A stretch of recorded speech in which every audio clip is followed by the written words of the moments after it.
நபிகள் பெருமகனார் ஸல்லல்லாஹு அலைஹி வஸல்லம் அவர்கள் சொன்னார்கள், அல் முஸ்லிமு லில் முஸ்லிமி கல் புன்யான்.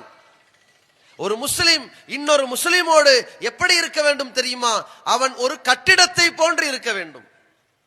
கட்டிடத்தில் எப்படி செங்கற்கள் ஒன்றன் பின் ஒன்றாக ஒன்றுக்கு மேல் ஒன்றாக இறுக்கி அடுக்கி வைக்கப்பட்டிருக்கிறதோ, இணக்கமாக வைக்கப்பட்டிருக்கிறதோ, நெருக்கமாக வைக்கப்பட்டிருக்கிறதோ, அப்படி முஸ்லிம் இருக்க வேண்டும் என்றார்கள் ரசூலுல்லாஹ்.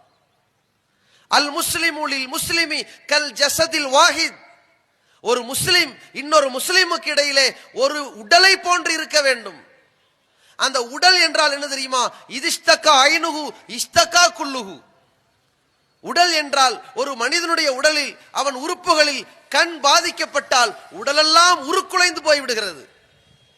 கால்கள் மருத்துவமனைக்கு ஓடுகிறது, வாய் மருத்துவரிடம் பேசுகிறது, அவர் சொல்லுகிற அறிவுரையை காது கேட்கிறது, அவர் கொடுக்கின்ற மருந்துகளை கைகள் வாங்குகிறது, அதை வாய் உட்கொள்கிறது, உடம்பு அதை செரிமானப்படுத்துகிறது. அனைத்தும் இந்த கண்ணை காப்பாற்றுவதற்கு நிற்கிறது.